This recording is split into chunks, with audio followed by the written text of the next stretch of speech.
right, good morning, family. Good morning. Thank you so much for being here. I know this is a crazy time of year, and I know that there's a million other places you could be, especially given how gorgeous this day is. And so I'm especially grateful that you chose to be here with us this morning. You know as well as I do that our family is much bigger than this. And so for that reason, we are recording this session today so we can share this message with our wider community that could not be present here. So I just wanted to give everybody that heads up. And if I'm messing with my hair too much, just wave at me or something. Okay? I washed it and everything for my...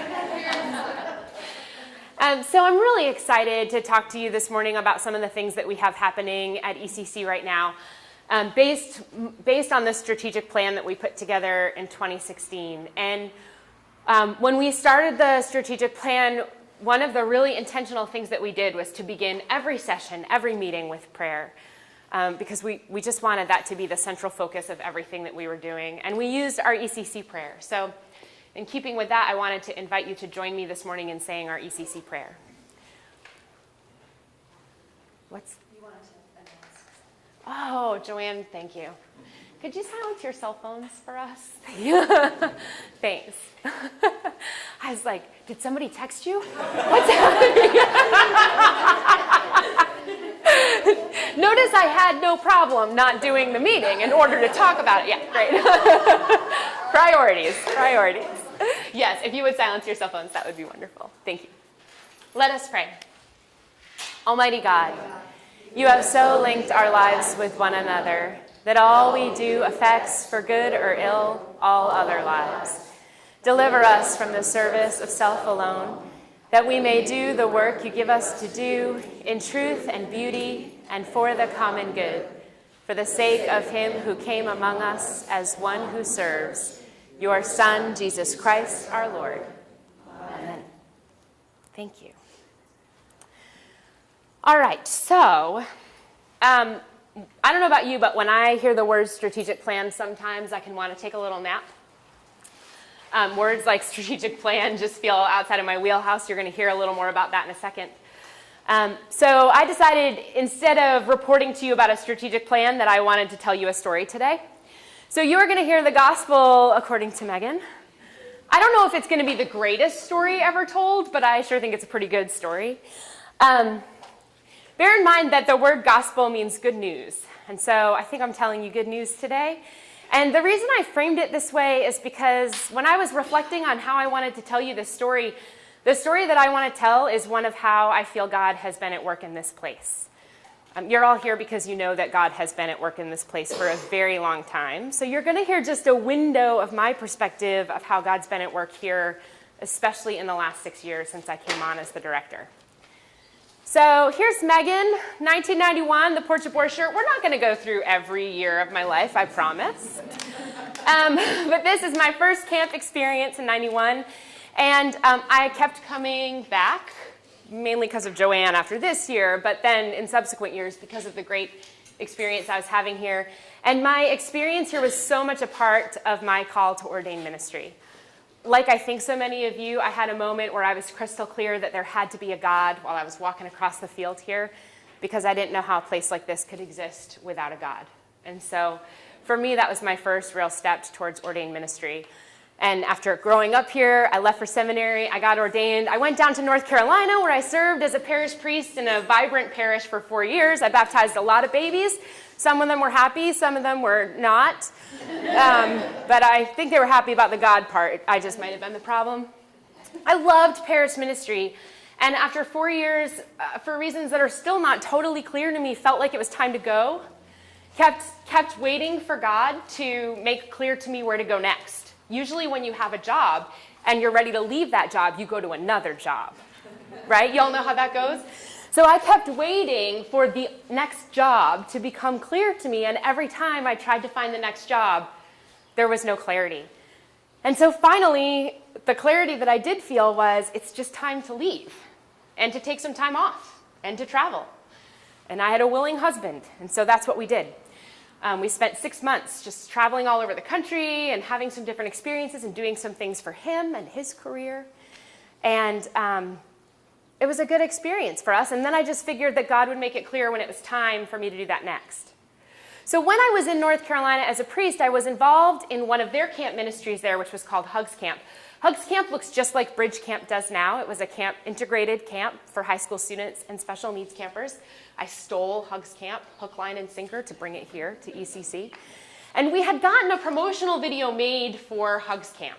And while I was around traveling the country, they released the promotional video. And this is a terribly blurry photo from the video. But when we saw the video, when we were traveling around, my mom called me up and she said, "Oh, Megan, that picture of you by the fire, there's just so much joy there. And my prayer for you is that whatever job you have next, you find that kind of joy." And I said, "Yeah, me too." But like, who gets lucky enough to have this kind of job, right? So then I went to Florida. I hung out with my sister. That was next on our journey, okay? We were spending time at the beach in Florida. My sister, as only sisters can, said to me, "Dog," we call each other Dog. I don't know why. She said, "Dog, what are you gonna do?" And I said, "I don't know, Dog, but I'm still waiting. I'm still waiting for God to make it real clear. I need God to be like, hey, here's a job, or here's a house, or here's a baby, or something. I just need it to be that clear."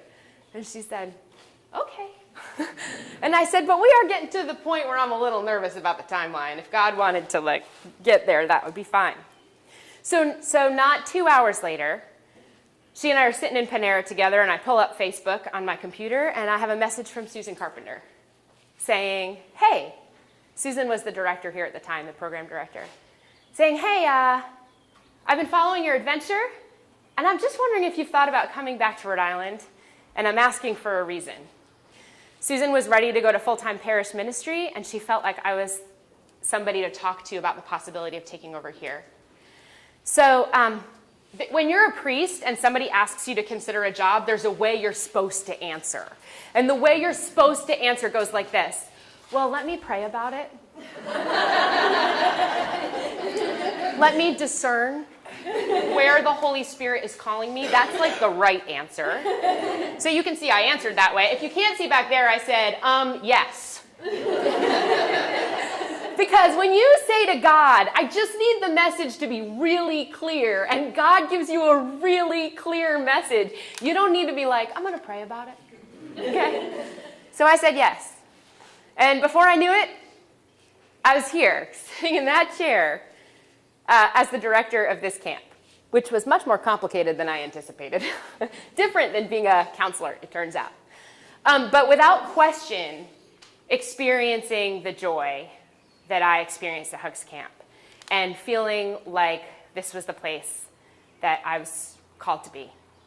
And that was really exciting for me. Now, you might remember that was in 2012, and there was a patch of years in there that the future of the camp was kind of uncertain. We're going to talk a little bit about why, from a budget perspective, the future of the camp was a little uncertain, but we just weren't sure how things were going to go. And so I will be honest with you that even though I felt very clear God was calling me to this job, I wasn't clear on why. And I kind of came into this thinking, okay, if God is calling me there to be the person in charge when the camp closes, then like I have to accept that too. Like I have to accept that that's a possibility. We just weren't sure about the future of this place for a long time. When I came in 2012, things were definitely on an upward swing, but there's financial issues and we just weren't sure. So I came in open, and Bishop Wolf had announced she was retiring, and so we were in the process of choosing a new bishop. During that process, there were 5 final candidates. 4 of them reached out to me to talk to me about this place, which is smart. Because if you're like going to be a bishop of a place and you know there's a huge issue and kind of a big question in the diocese about a big ministry, it makes sense to talk to the person in charge so you know what you're walking into. The only person who did not reach out to me to ask about this place was our bishop, current, Nicholas Knisley. And so at that point, I was feeling pretty important. So all these other candidates had contacted me. So when we had the diocesan walkabout, I walked up to him to give him the opportunity to meet me. And I said, hi, I'm Megan. I'm the director of the camp. I just wanted to introduce myself. I've had a chance to talk to the other candidates, and I just wanted to say hello so you knew who I was. And he said, hi, it's good to meet you. And he shook my hand, and he said, I'm going to support the camp. There is no question about that. I really believe in camp ministry. And that took the wind out of my sails a little. But it also filled the sails with wind, right? Because I thought, all right, man, you and I are going to get along. We'll do all right. He was voted to be our bishop on the first ballot. That's pretty rare. And so we, in many ways, started our ministries back here in Rhode Island together. And he has been a tremendous supporter of the camp. So we have a great new bishop in place. And I just came in as director and started doing what I'm good at, which is God and fun. Like, that's what I do. And fortunately, there was lots of opportunity to work with God and to have some fun here. And so that's what I did. I had a great team. Sorry, guys. I had a great team, and I do not have a single picture with the three of us together in 6.5 years. So that's something we can work on. But I have a team that not only, well, Joyce and Lance could tell a whole different gospel story, okay, about this place.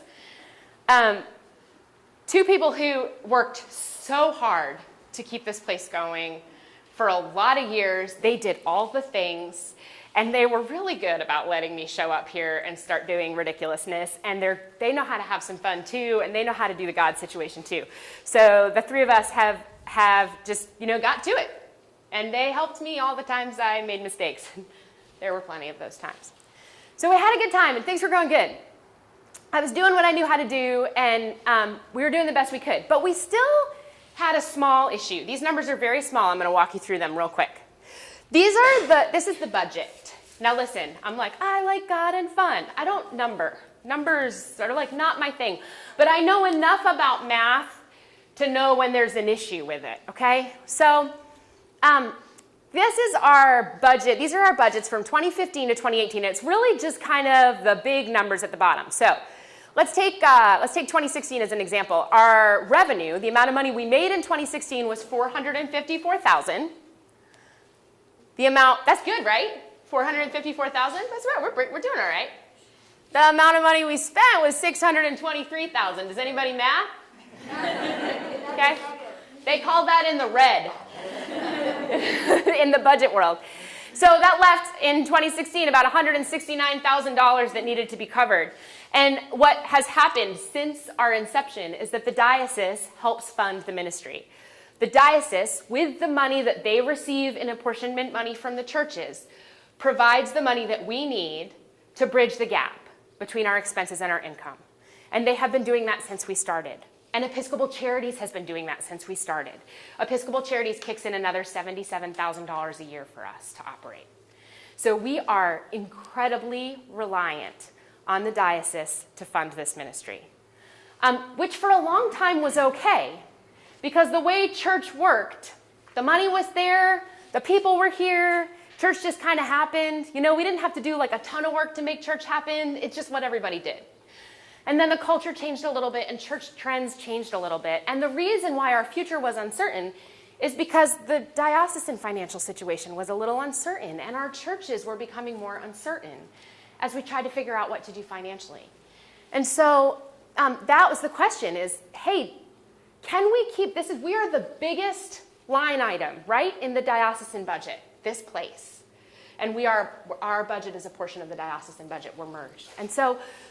And so it's fair for people in the diocese to look at our budget line and say, is this a good ministry? Like, is it worth supporting? And to say, and is it realistic? Even if it's a great ministry, even if we want to support it, can we?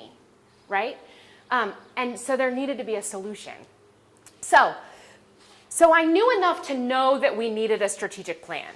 I knew enough to know that we had to put some solutions in place to just have a firmer foundation and to secure the future of the camp.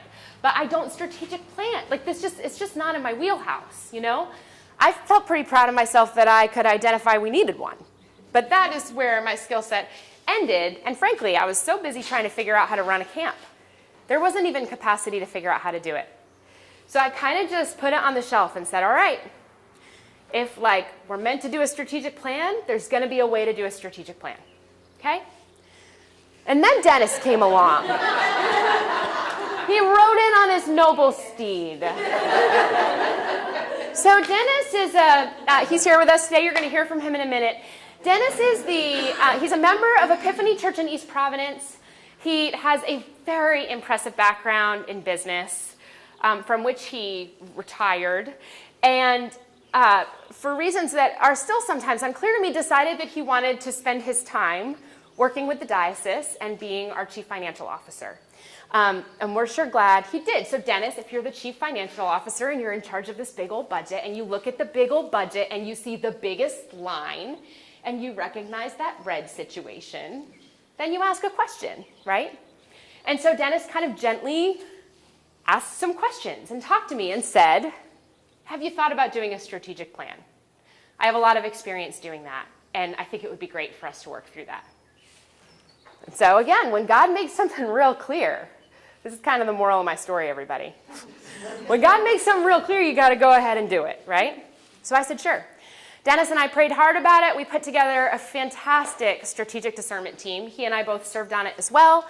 Ken Vivian, our current board chair and alum. Kristen McJunkus, an alum. Jennifer West is a priest in the diocese, retired clergy who has a real passion for youth and young adult ministry.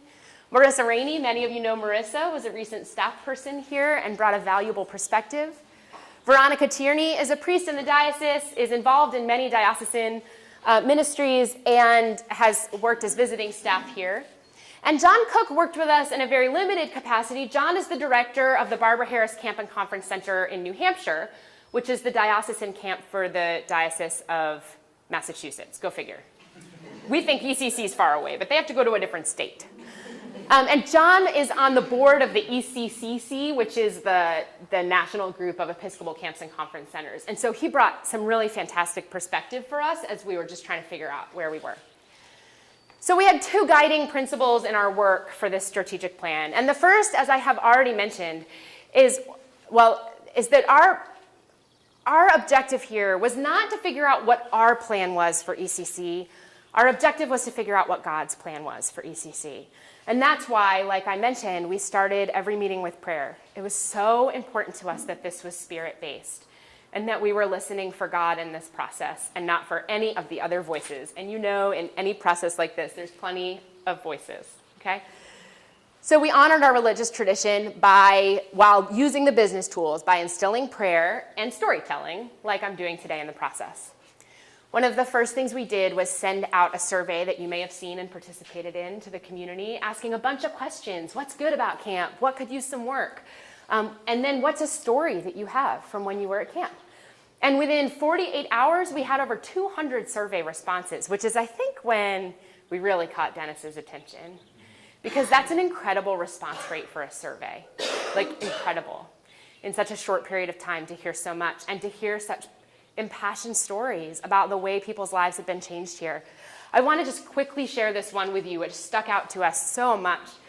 One person shared, "My continued belief in God and probably my ability to have grown up as a functioning adult is due entirely to ECC. A very difficult and even terrifying home environment left me searching for stability, hope, and even kindness. From age 18 to 17, I got, through someone's kindness in donating a scholarship to camp, a minimum of a week away every year, a week to be a regular kid, a safe place, a place where adults were kind, where rules were firm but consistent and fair, where people didn't just tell me that God loved me, but that there was hope and that there was hope of something better and different, but demonstrated that to me in every action, every day I was at camp. The models I chose out of the chaos of my young life were all ECC people. Every decent, kind, or good thing I learned was learned at ECC. I lived for that week from year to year. It was a refuge. I doubt I am the only one. You have no idea how many kids you saved. For us, it is and was God's grace made manifest." I don't need to say anything more about that. So many powerful stories like this one that came through that survey. And so what we did was we culled all those survey responses and we started to put together some core values and a mission and vision. So from what we heard from people, we established these core values for ECC. an authentic connection to God, one another, and ourselves, that we provide that here. A safe community to explore, cultivate, and strengthen our faith. Acceptance, service, simplicity, generosity, and joy. From there, we developed this mission statement. We nurture authentic connections with God, one another, and ourselves that transform lives. I don't know if you've ever tried to put a mission statement together. It can be a complicated process. This was one of the times that it felt so clear to us that God was present. It came together. It was so smooth. And we were all just putting it together, and we were like, that's it. You know, and this is for everybody who comes on the property. I mean, summer camp, of course, is the primary way we do this, but like, it is that connection that we long for and that we're changed by it. And I think you're here because you've had that experience too. From there, we put together our vision statement. Within 10 years, ECC will evolve into our year-round, vibrant diocesan camp and retreat, nurturing life-changing connections to God's children who long for clarity on their journey. So one of the things that we identified in other parts of the strategic plan was just that an area for growth for us was just that connection to the other churches in our diocese. We have very strong connections with some churches, and then other churches don't really know who we are or what we're doing, and we're not always considered a center for diocesan ministry, and we really want to be more plugged in. We want people to think of us as a place where the work of the diocese is happening always. And so that's a lot of what this vision statement is about, is how to just make us more central in our ministry here to the diocese. So from there, we developed 5 strategic focus areas where we wanted to put our attention into as we moved forward with the plan. The first is impactful programs, because obviously if you're not transforming people's lives, the rest of it doesn't matter. So focusing on our programs. The second is our facilities and grounds, organizational development, marketing and sales, and financial. So those are the 5 areas. And what I want to do right now is just briefly go through each of those areas and talk to you about some of the ways we're implementing the plan. I know I'm taking a long time to get to the stuff that I told you about in that first video, but we're getting there, okay? So the first is impactful programs, and that's basically that we're creating, designing, and implementing programs for our residential camps, for day camps, which we've only just started doing, and for other programs throughout the year. So some of the ways that we have started offering new programs is the development of City Camp Woonsocket. We're in our 3rd summer this summer for that program.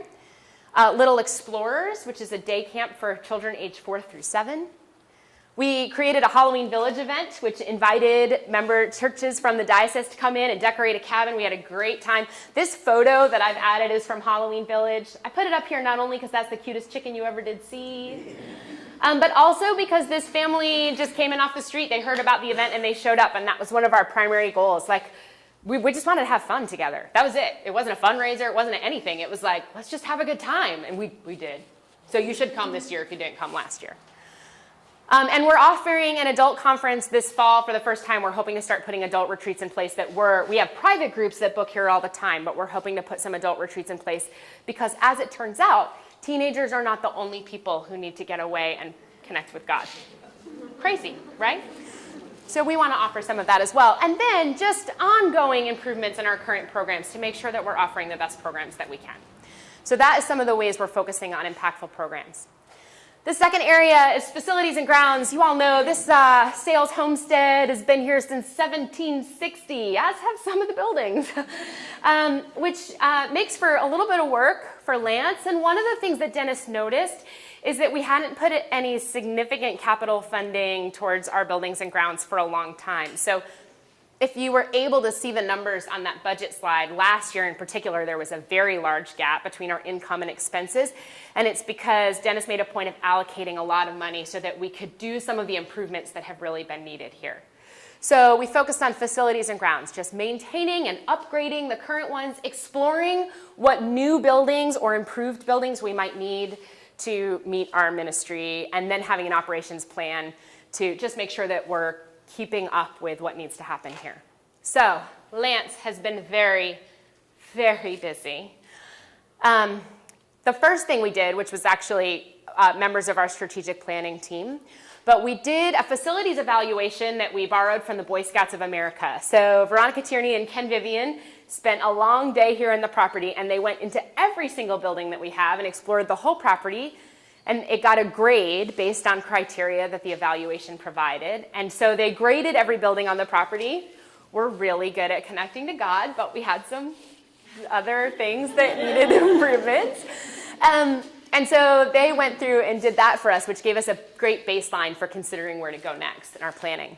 We had, now listen, we love our work project folks, and we love having campers paint buildings, but we did feel like it was time to have a professional paint the main house. So we paid professional painters to do the main house and the office and the carriage house.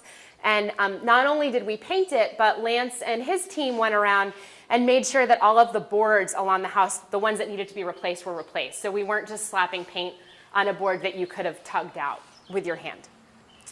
We did a wing bathroom renovation that was completed. The house bathroom renovations are in process. Front gate repair work is in process. The gazebo roof was re-shingled and stained. You can see that right there in the photo. Little theater, there's a nice step there. Did you notice when you came in? And we're working on the beam replacement there. We used to call it the dorm. Hughes is now a garage that has a garage door in it that Lance can use to repair vehicles. He was doing it outside prior to that, so that's cold sometimes.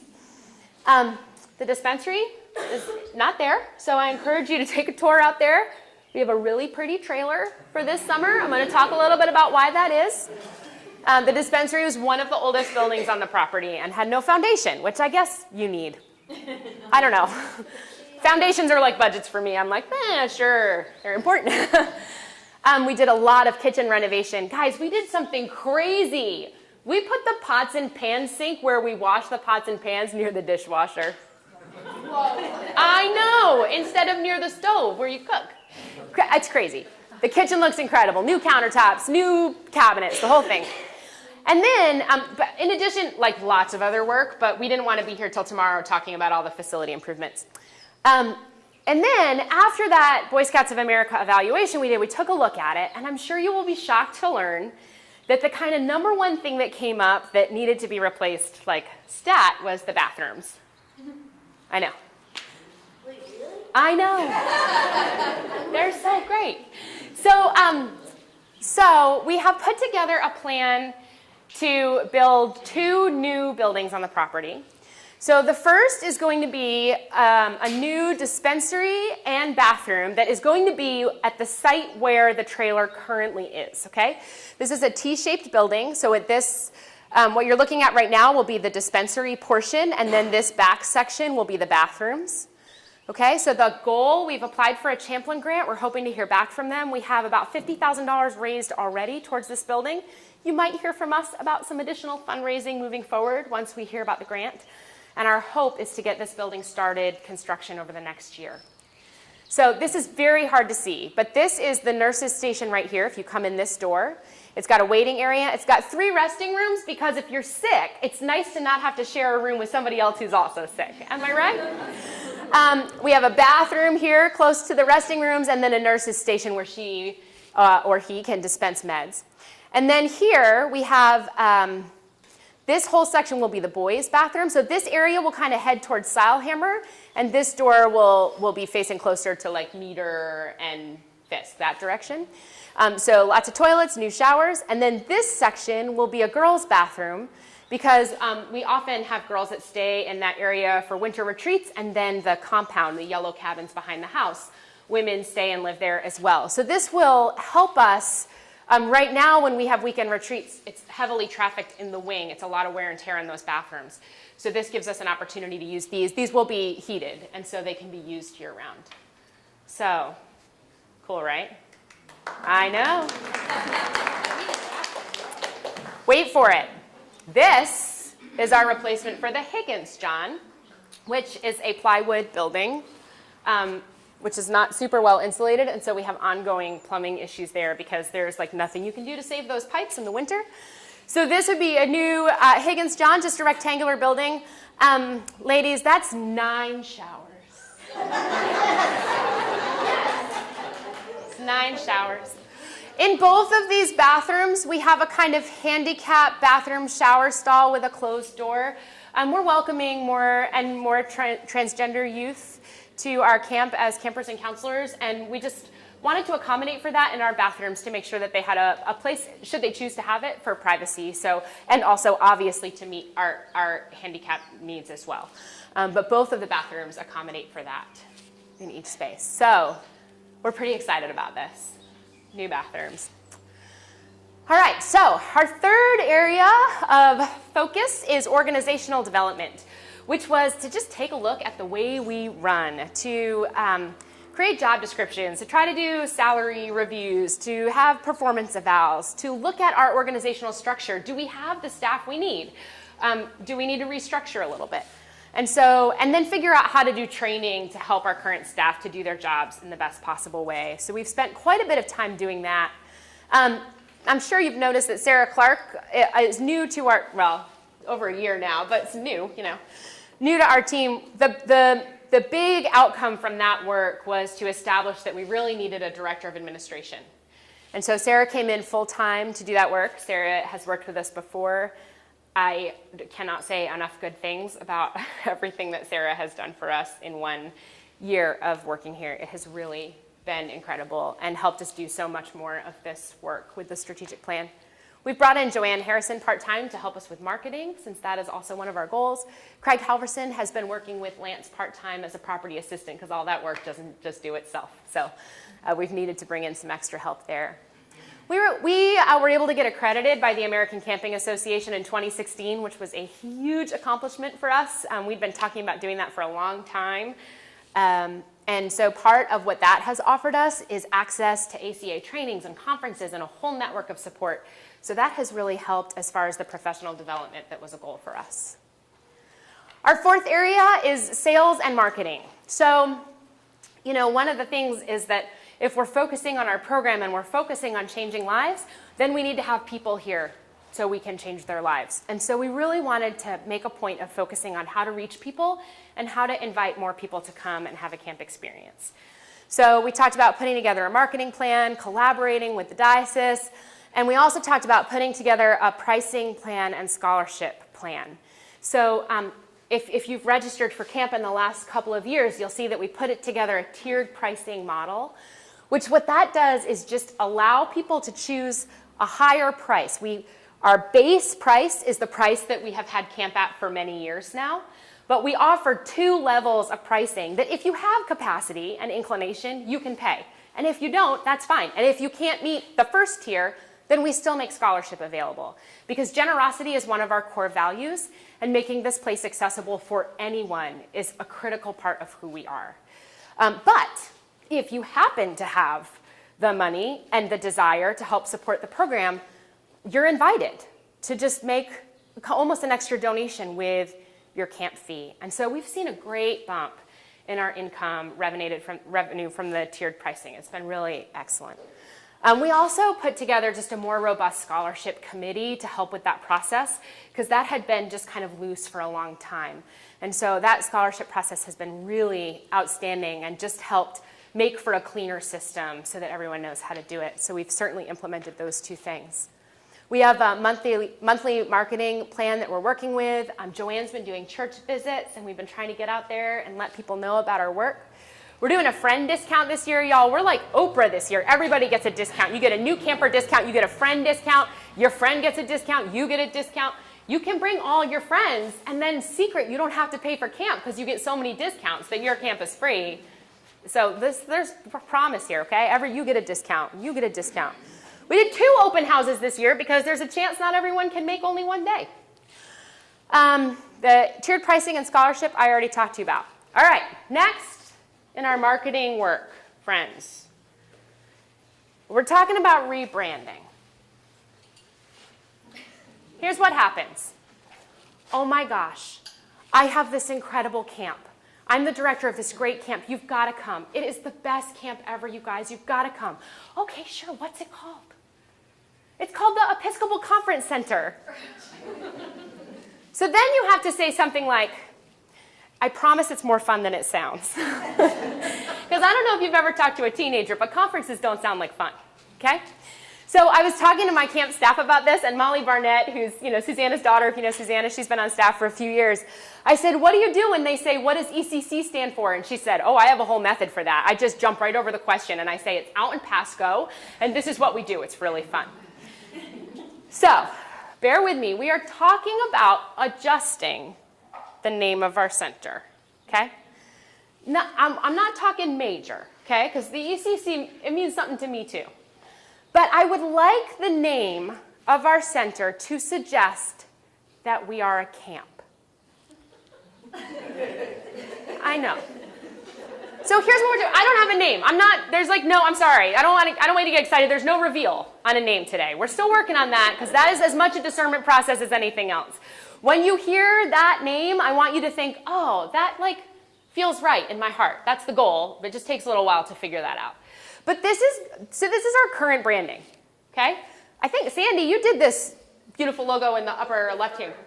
The fern, yeah, which has served us very well. We're not the ECC is the most consistent part of it, but we kind of have, depending on what you're looking at, any one of these things. It's just not super clear.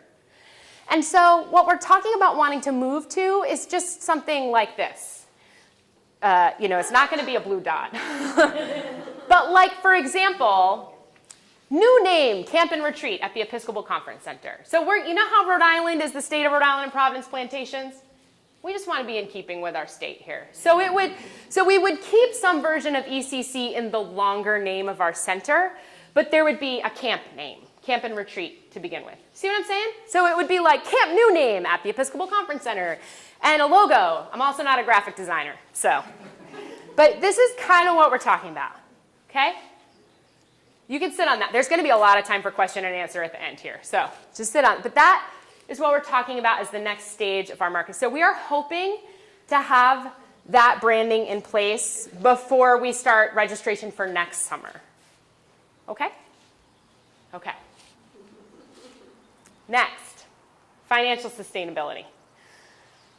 So we came up with a few main goals that are going to make a lot of sense to you given what I've talked to you about with our budget already. But the main one is, this is the kind of language that it doesn't come easily to me. So I'm just going to read. Create a financial model with 80% probability of success reflecting the primary goal to have the camp be able to operate without reliance on diocesan apportionment. So essentially, the financial goal was to figure out how to make the camp financially sustainable so that whatever is happening at the diocese, we can be sure that we will still be here. Okay? It's time. It's time for us to not have to be uncertain anymore. So I will be honest with you. We established this goal. This is one of the big goals when we did the plan in 2016. And I thought it sounded like a great goal, but I couldn't figure out how to come up with a couple $100,000 extra a year. But I thought, Dennis seems to know what he's doing, so we'll see. But I truly never thought that by 2018, I would be able to stand in front of you and tell you that I think we have found a way to become financially sustainable. I really never thought that I could be telling you that today. I can't tell you a new name, but I can tell you this. I think that we have figured it out. So over the course of our planning, somebody had an idea that looked a little bit like this. It was suggested to us, because one of the things in that last slide, when we wanted to explore revenue opportunities, we wanted the revenue opportunities to be non-detracting. I don't know if you saw that up there. But non-detracting means we want to figure out ways to bring in money, but our primary focus is the ministry. And we don't want whatever money-making ways we're coming up with to be any disruption to the ministry and what we're doing here. So while we were doing this process, somebody suggested that we look into solar. We have a lot of acreage here. We have 186 acres here. Beautiful property. But there is capacity there for us to be creative about how to bring in some revenue. And so it was suggested that we look into solar. And so we have spent the last, 2 years looking into solar and exploring that as an option. And we've made a lot of headway about the possibility of clearing some of our land to put in solar farms to bring in the kind of revenue that we need, not only to bridge the gap in our budget, but also to create an endowment that will secure our future. It's pretty exciting. But I am at this point going to just turn it over to Dennis because I have been very involved with the process from the beginning. But Dennis has been like eating, sleeping, dreaming, solar. I mean, he's really done so much work. So he does a great job kind of explaining the process so far. So I'm going to ask Dennis to come up and talk to you for a little while about solar. Thank you.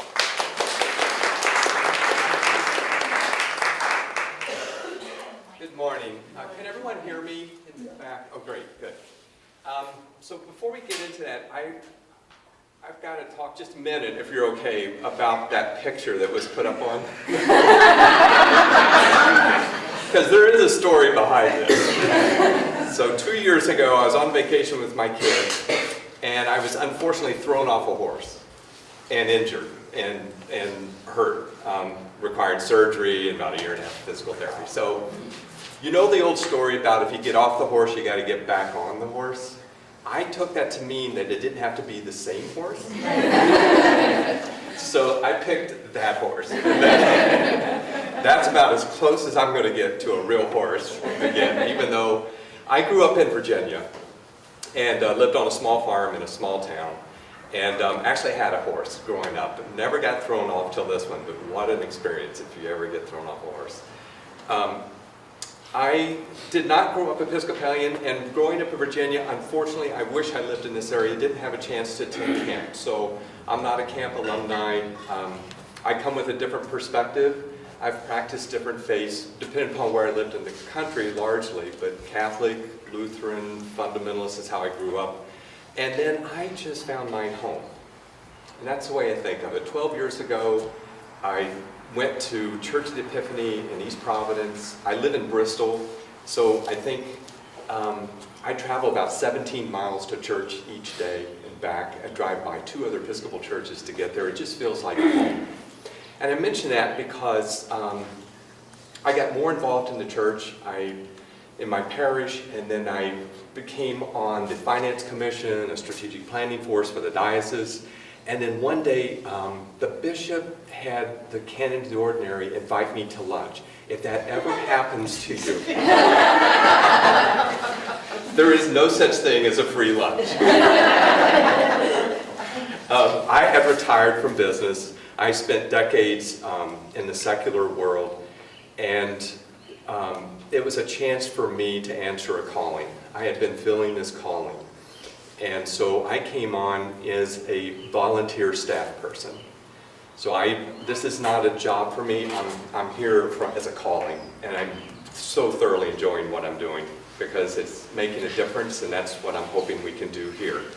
I came out shortly after I was in this role and connected with Megan, and she gave me a tour of the property, and it was that same feeling of peace that I had when I walked into my parish. This place has a special magic to it it just brought this sense of peace over me. And I know in my heart God lives here. And so in my experience in working, after years of trying to meet Wall Street numbers and putting budgets together to create numbers that drive stock prices up, it's so refreshing to come here and be focused with passion for a cause. So it's not about making numbers come together, and it's not about creating profits. It's about me, who I think of as living on the other side of the brain than Megan lives on, is a complement together. And so just working as a team to bring all of our gifts, because we all bring unique gifts scripturally, to the tree and contribute in our own unique way. And all of us have a unique gift to bring. And so hopefully the gifts that I'm bringing, we're starting to see some results from that. When we were thinking about the challenges that we have with camp financially, it is a challenge, but we have had such a great team together to help bring vision, and always remembering everything we do is with God's help. And so we have thought about this in a way that it's aligned theologically, that it aligns with the character of the camp in a way that we can make camp sustainable. And it's something I feel really strong about. In every one of the diocesan meetings, council meetings, when I give the chief financial officer update, I always mention camp and how we're doing at camp and what we're doing at camp, because I want to bring that into the diocesan fold as a key part of what we're doing here.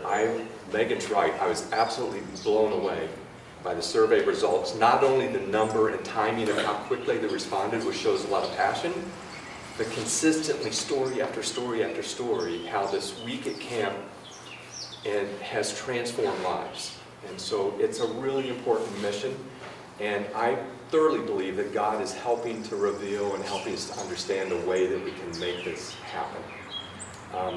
And so we want to talk about this solar piece just a little bit as an opportunity. What we did was we put together a team. And so in my experience, having practiced in different faiths, what I find so powerful in our faith is that we are strong as a community. And so by building a community of a team from within our community of churches, we wanted to bring as much talent and experience and knowledge to make sure we did this in the right way.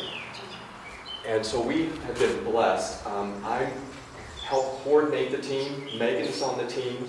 Rick Sellers attends Emmanuel Church in Newport.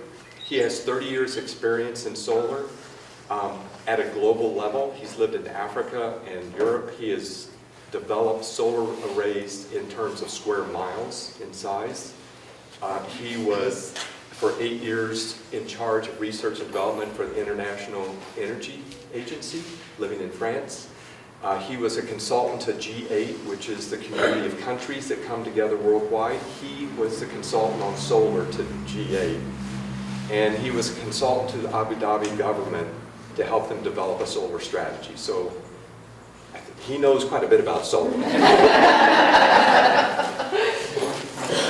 Jeff Tingley is the Senior Vice President for the Rhode Island Commerce Corporation, formerly the Rhode Island Economic Development Office.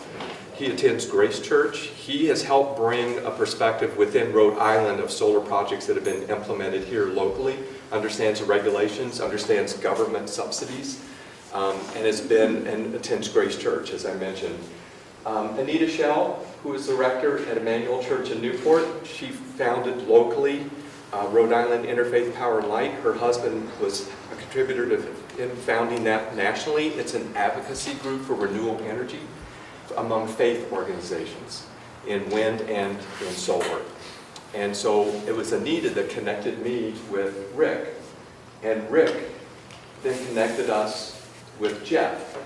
And another parishioner that is a friend of mine in the Bank of America connected us with Scott Stevenson, who created and ran the division within Bank of America nationwide that did the lease financing for solar arrays, again, in terms of hundreds of thousands of acres. So he ran the financial component for solar nationwide for Bank of America, and he's on our team. And he's doing this purely as a volunteer, and he's not an Episcopalian, but he's a friend of an Episcopalian.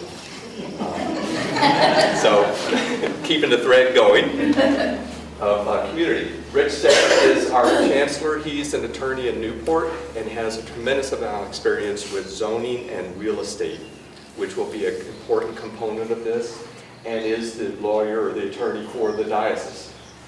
David Monroe is a real estate developer that attends St. Mary's, now Emmanuel. St. Mary's was looking at putting a solar array in, so he had an interest and he had experience in the development component.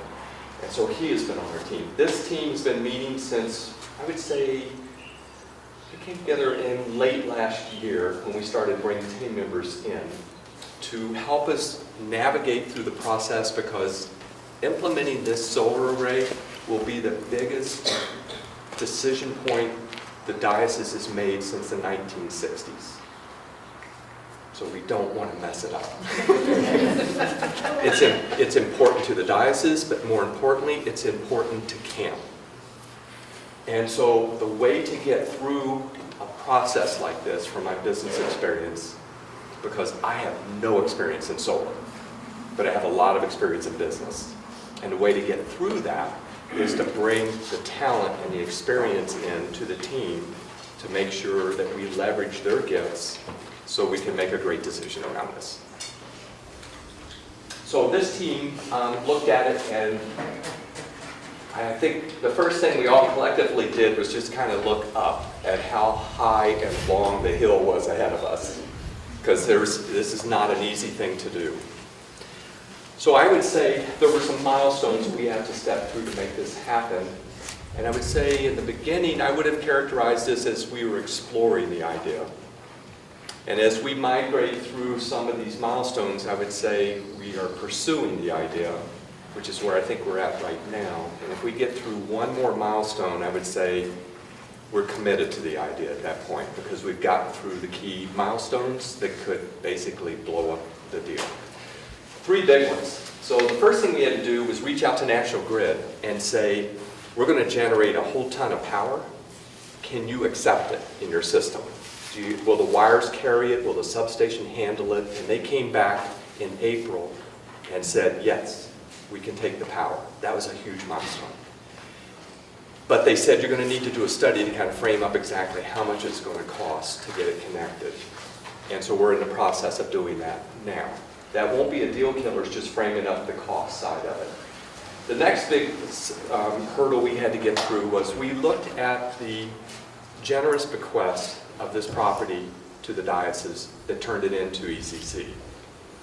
And in it was a specific restriction that said it had to be used as a camp or a retreat, but it did allow a small piece of land to be leased or sold in order to raise money to maintain the property and make it sustainable. When we looked at that piece of property, it was so small, there's no way it would generate enough money to close that gap or to maintain this ongoing. So we went to the court, and first we approached the Attorney General's office, and they said, we won't object to what you're trying to do here, because we are asking to lease a larger portion of the land outside the zone of what we would call the core camp property so that we can raise revenue to support the camp.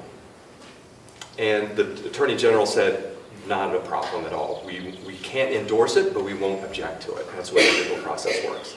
Then we went to the court, Superior Court in Rhode Island, about 2 weeks ago.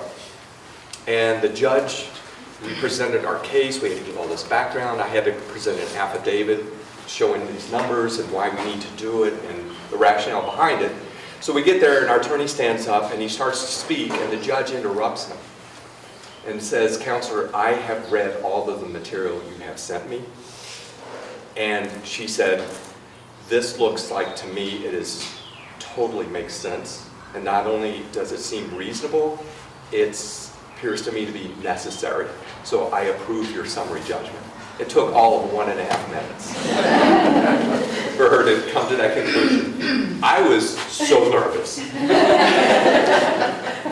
I felt like I was back in my business world trying to make a big pitch. And I had spent all this time preparing. I was ready for it with all the questions. Not one question, not one bit of hesitation, not one bit of concern. She asked the Attorney General, the Assistant Attorney General showed up and said, Your Honor, we have absolutely no objections to this. They were on board with it, sailed right through. So that gives us the right to lease the land outside of a buffer around the camp area that we use, so it won't interfere with the camp, so that we can raise money to support the camp. That was a big milestone. The last one we have to get through is with Gloucester. So we need to get through the zoning and planning approval. Gloucester has already put into their strategic plan that they support solar and they have regulations defining it. So we think this is going to be more straightforward, but we don't want to assume anything. We're approaching Gloucester for a reason. So the camp property is actually split, as you probably know, between Pasco and Gloucester, or Burrville and Gloucester. So we went to Pasco, who owns an electric utility company, and asked if we could put a solar farm in. What do you think they said? No. So they said, all right. We went to Gloucester and we said, we'd like to put a solar array in the portion of land on the camp that is in Gloucester. And they said, sure, sounds good to us as long as you kind of fit in with the zonings, but you have to go through the planning approval process. But initially, the feedback is, we're good with it, we're fine. So we have to finish that process and get that through. In order to go through this process, we need to pick a development company or a solar company to work with. So we went through a process as a team. We put out requests for proposals. 12 responded, 10 decided to move forward. Out of the 10, we went through a process of the team objectively grading on different parameters, like do they align with our philosophy and culture? Is their price competitive? Do they have the experience? Is their company financially stable? And out of that, we picked 6. And then out of the 6, we took it down to 3 finalists. So we did interviews with the 6, and that took it down to 3. And out of the 3, we then started negotiating with them, and we got it down to 1. So our candidate is RER Energy. They're out of Pennsylvania. And we've been working with them to think through the planning components of this. And we're excited that we're down to this point. We're down to a point where we have a draft agreement with them ready to move forward. So what is it that we're going to do? We're talking about, the property goes, as you know, from the water back, and it's split by the road. So it's kind of in 2 pieces. And there are restrictions that allow you up to a certain size per tract of land. Well, we have 2 tracts in Gloucester. One on that side of the road and one on this side of the road. So they treat it as 2 separate projects. So we're looking at solar arrays that would go on each side of the property in the back where you wouldn't see it and it wouldn't interfere with the camp. It's about 25 acres per tract that we would put in. When we're looking at this, just so you get a sense of what we're working on. And when I was looking at this presentation, I was thinking about making a quiz that you would all have to understand. But I thought we'd be thinning out the crowd pretty quick. So, just to give you a sense, this takes a lot of technical knowledge that our team has been able to step up to in analyzing the cost and trying to understand how these pieces fit together to make it work. We've got some things going on like tax credits that are expiring. We have a tariff on panels that went into place with this current administration. All of those had some impact, but they are allowing the deal to continue to go forward. We're finding ways to make this work. What would happen is we would have with this company is, and this is some of the criteria we used in figuring out which company to work with. This will be structured as a lease, and it would be a 25-year lease on the property that we would grant to the solar company who will come in and install the solar panels, operate them, maintain them. And so we as a diocese are not making a financial investment in this. We're not putting any of our endowment money at risk. It's a lease arrangement that we will get a stream of payments over 25 years from this company. We liked it from the standpoint of several components that we'll talk about in just a second. But, you know, in thinking about pursuing solar from a cultural fit, there's 3 themes that the diocese focuses on recently around reconciliation. Reconciliation with God, reconciliation with each other, and reconciliation with creation. So for us to create green energy that creates a revenue source to sustain camp and its important mission, we thought was a good overlap. This field is going to create a revenue stream. So you remember the slide that Megan put up, we're running around $225,000 deficit. The lease income from this deal would be $250,000 starting point per year. So immediately the deficit that camp is experiencing would be eliminated and camp would be sustainable immediately. There's a couple of ways that we can think about how to structure this financially, and I won't drag you through those details. But over the life of this contract, it went from a 20 to a 25-year deal, so it's evolving. But over 25 years, the total lease payments are about $8.5 million. It's big. And that can either go into an endowment, or there could be some combination that it covers operating expenses and goes into an endowment, but it will create an endowment restricted to camp that would support this camp, not only for maintenance, but for operating costs. And once it's in, we would only be drawing interest from that endowment, which means we won't touch the principal, which means it generates that interest forever. So it's a long-term solution to maintain the future of this camp. That's for the lease payment piece. In addition, in Rhode Island, that's unique. We can sell, or our solar company can sell the power at a discounted rate directly to nonprofit customers.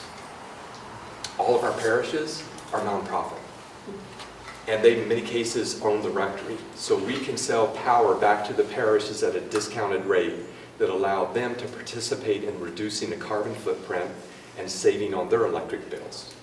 So over the life of a 25-year period, the savings we're anticipating back to our parishes is another $10 million in savings to the parishes. Here's another way that we can connect the camp to our diocese as a part of the family that contributes to the sustainability of the diocese through savings and electricity back to the diocese from the camp mission here. That was important to us.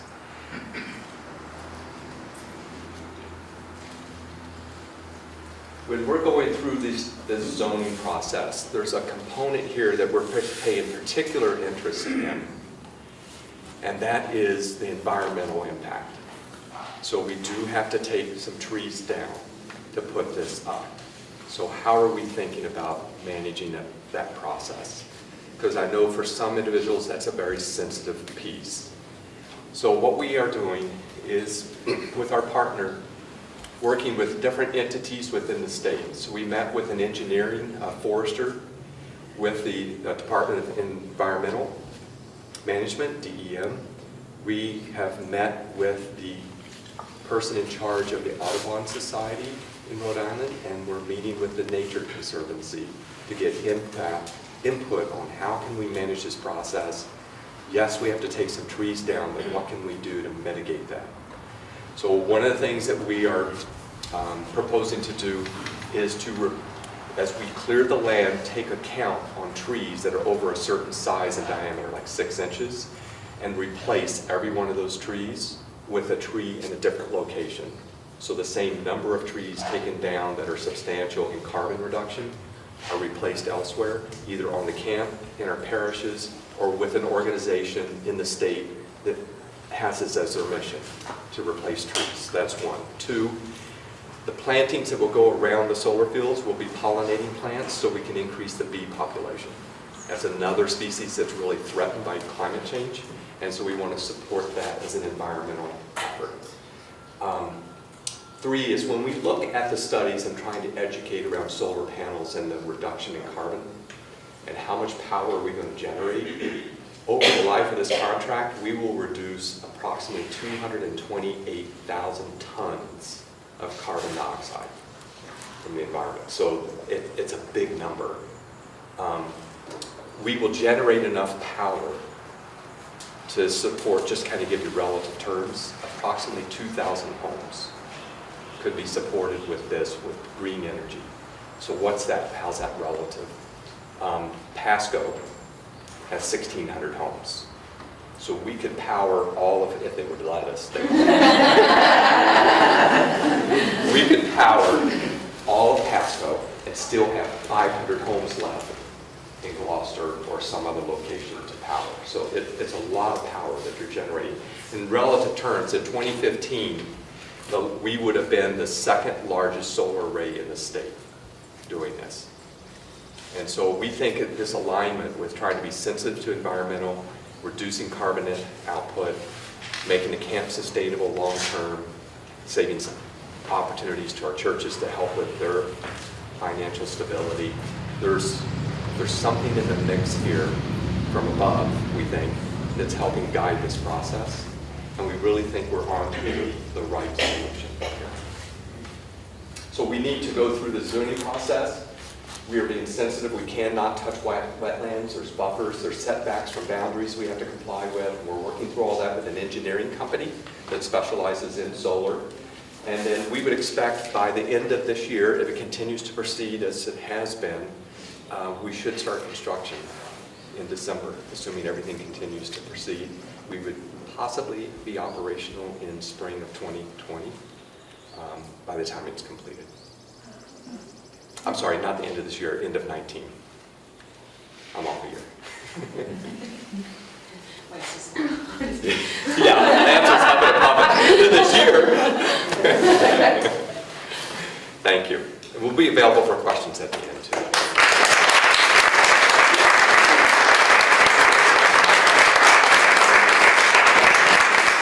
I'm a particular fan of the fact that we'll be making that much power and we'll still be paying the regular rate from Pasco Electric here at the campus. It's like a special part of the whole thing.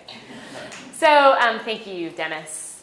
I just wanted to I just have a few more things to follow up in, but one of the things is I do want to clarify. I think it's really clear hearing Dennis talk about this, how this evolved, but I'm really excited about being financially sustainable, right? Like you all know what it means to be financially sustainable, or like you know how much you want to be financially sustainable, whether I don't really know personally, but I'm sure it's good. But it's just an exciting thing. And I just want to clarify, I think over the years there's been some question about diocesan support. I hope we've made it really clear to you how much the diocese is invested in this ministry and keeping it alive. This process, I don't know if anybody saw this great article about the parents that had to sue their 30-year-old to leave their house. Awesome. He claimed that he had a right to stay there. And so I just want to, just as a metaphor, say, this is not about us being kicked out of our parents' house, you know? This is more like, oh, we're adulting.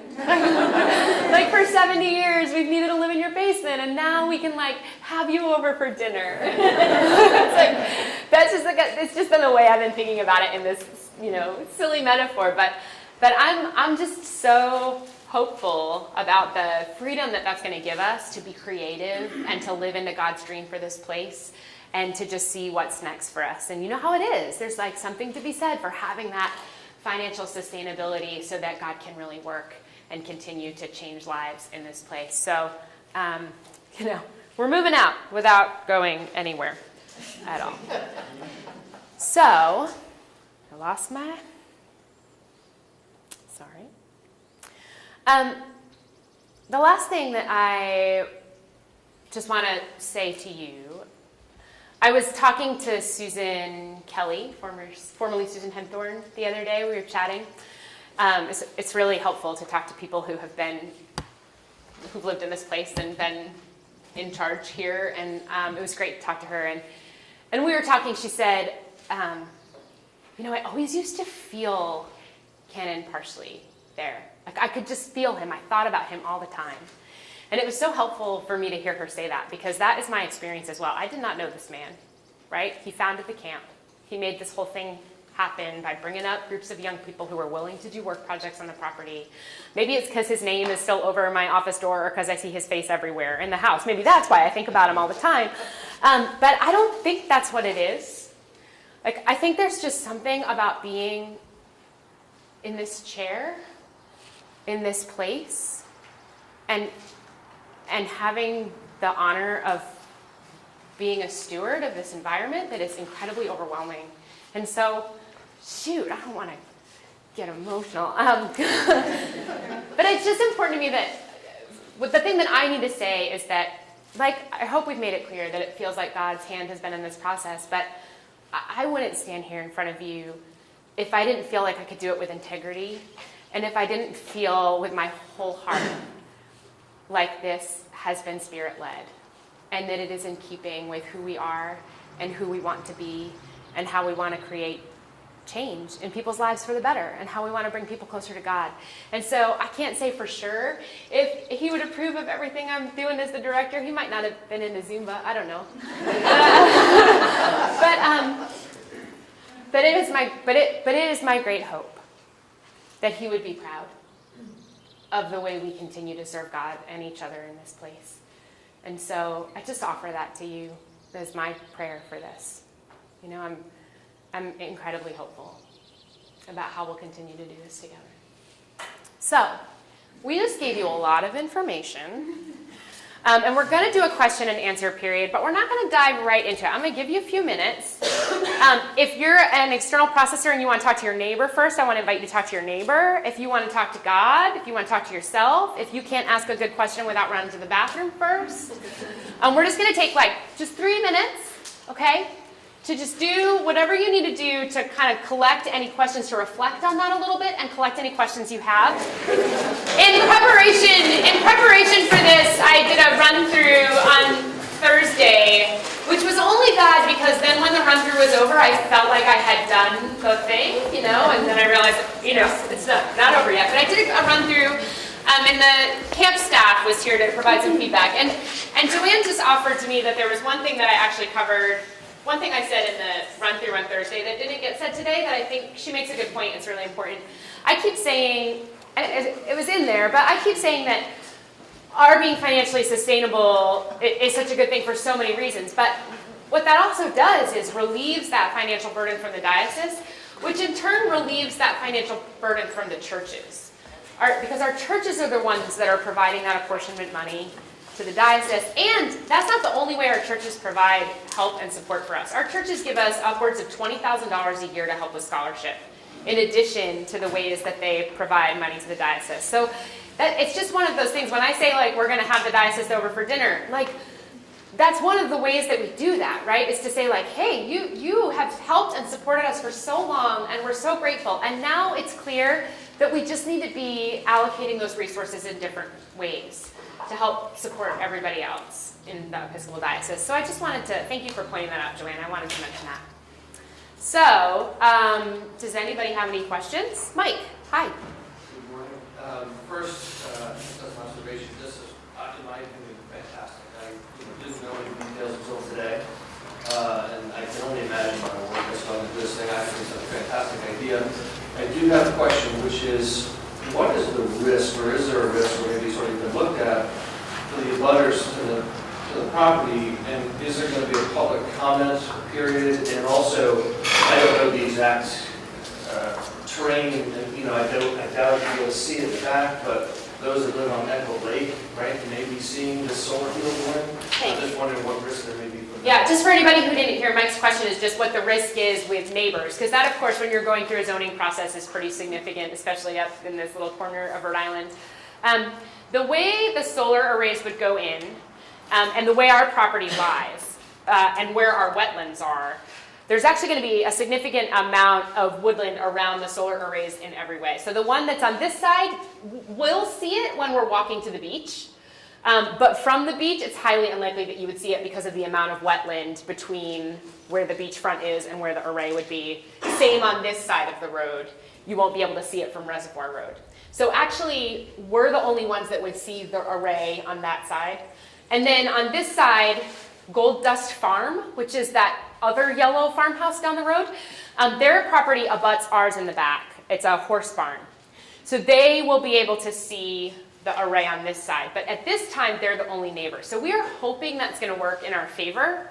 But there's also no question, and Dennis, if you want to chime in here, there's also no question that the zoning process would be the next big key, part of this that we are holding carefully, because we expect several meetings and town council meetings, and there is at least a possibility that people will have something to say about it. You want to jump in? Yeah, just, it is an emotional process to go through the zoning process, and we've seen this in some other parts of the state. Some solar arrays have gone in, and they weren't so thoughtfully implemented, and there was a huge outcry from the public, so we're monitoring that. One of the cases. That's exactly Yes. right. So, just so everyone's aware, in North Kingston, the developer combined some properties together, got some regs changed, allowing them to put a solar array in the middle of a residential section with houses backing up to the array. And what do you know, people didn't like it.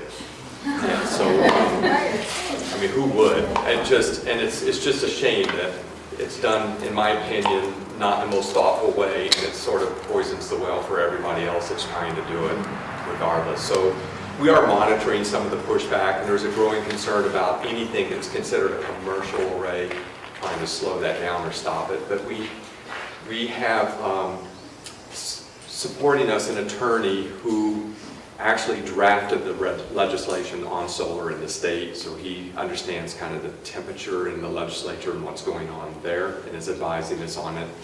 I think that some of the things that make us unique is it's not visible from pretty much everything except one neighbor. If they're in one part of their property, could see one corner of the array. You won't see it from the lake. We approached Audubon Society and just giving you feedback from a casual conversation, no obligations yet, but the director of Audubon for Rhode Island looked at our plan. We're trying to set a standard, what we consider a gold standard on how solar arrays should be implemented, being sensitive to the environment as much as possible. And the director of Audubon's feedback to us was, this is amazing what you're doing. And she's considering using our site as an example of how solar should be implemented in the state. And so I think personally, particularly as a faith organization, having worked in the secular world for decades, it's a good thing for us as a religious organization to set a standard in a commercial environment that brings balance and doing it the right way and being balanced in our view around the environment and other factors than just profit. So we're not going to Gloucester for profit. We're going to Gloucester to support a children's camp with solar arrays that won't be visible from neighbors or the street. So we think we've got a pretty good case going to them that's different than what's happening. But many of you know how it goes. Perception's reality. So we're hiring a PR company to help guide us through messaging and how to counter some of the negativity that's out there, so we get through the process. It's a great question. Thank you. Thanks, Mike. Did I also see on the plans, those to respect our neighbors, that there's also possible berms that are going to be built? Yeah. The buffer. There'll be a buffer. We're going to put up what's called screening, which is like arborvitae trees that will block it so you can't see. We'll put up berms so you can't see. All of it has a fence around it so that the children won't be able to get into it if they did wander.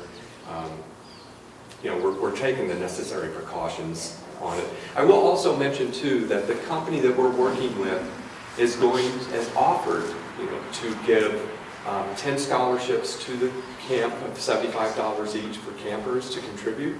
They are offering classes on solar or some sort of a camp program that integrates with ours around solar and renewable energy and reconciliation with creation.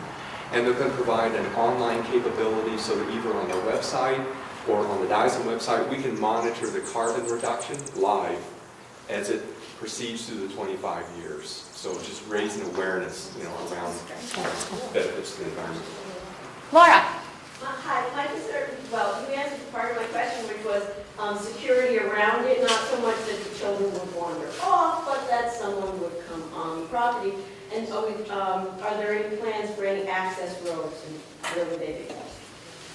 Yeah, we're still identifying what the best, because of the wetlands, we have to try to work with existing roads. But we have the main beach road down to the beach, and then we have what we kind of call Second Beach Road that runs by Grant House. So that is most likely to be the access road to get to the array on this side. We're still trying to determine the best way to get to the array this side. The nice part about doing a solar field is that they come once a year for maintenance. So just as far as accessing, but there needs to be emergency access to the site. So that is something we're considering. And I think it's a 7-foot fence because we don't, once it's in, we'll want to protect that investment. Yeah. Yes. Both investments. Physically, yes, right? Yes, thank you. Good question. Yes. So this might have already been said, but when will the bathrooms? So I will make it my goal to get the girls' bathroom in before you graduate from high school, Tessa. Thank you. That's a great question. The bathroom plan, as of right now, We are hoping to start construction sometime in the next year on the one that will go where the dispensary is. We were able to get a construction trailer to use for the next summer or two so that the nurse has a place to dispense meds. And it has a bathroom and it has everything we need. And then this next one will depend on funding. We're just trying to figure out how to do fundraising, and then, you know, when the farm goes in, when we have a little bit of extra revenue, we might dedicate some of those early, some of that early money to bringing the property up to where it needs to be. So the girls' bathroom, the timeline's a little shakier than this one, I'm sorry. But this one has a girl, you know, if you want to go for a long walk to get to the shower. Great question. Other questions? Yes, Susan. Realizing years down the road, when, as far as public agreement is written with the Camden Diocese, and if people's support changed over the next 10 or 15 years, is there something written in the agreement so that basically protects that the funds coming in are helping support the camp? Yes. Want me to Yes. answer that? All right, so great question. Two things. One, the court authorization specifies that what gets leased is for the benefit of the camp. So legally, you know, it's in the court system that it has to stay restricted to the camp. Money is somewhat, you know, fungible. So what that means is, you know, this might be coming in, but the support that the diocese was providing to close the gap goes back to the diocese to be repurposed. So the diocese does benefit from it, but the money will come into the camp. And if I can just take 1 second, because you triggered a thought for me that I didn't cover and want to make sure we do. This is a 25-year lease. So we have the option that there are up to 3 5-year renewal options on this agreement. Why is it a 25-year lease? Because the panels last about 25 years. And then they'll degrade every year just a tiny bit, but over 25 years, so to the point it might not make sense to continue. We might not want it to continue at the end of the lease. And so what provisions have been made at the end? I mean, how does it unravel what happens? We have all these panels out here. There will be a restricted fund set aside by the development company we're working with that will be funded, and it's required legally in the lease. They have to, at our option, remove all the panels, all the equipment and fencing, restore the property, and replant native trees in that area at our choice.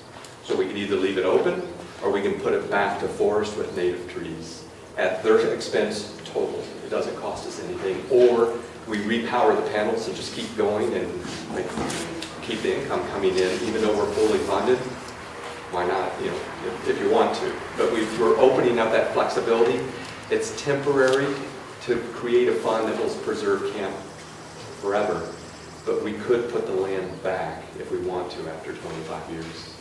The other thing that I wanted to mention is we have cleared the trees on the property before over the years. I think the last time was in the 80s. And so while we are taking trees down, we're not taking down trees that have been there for 300 years. We're mostly talking about fast-growing pines that have grown since the 80s. And so when and if we do replant that area, we can expect similar trees to grow back again very quickly.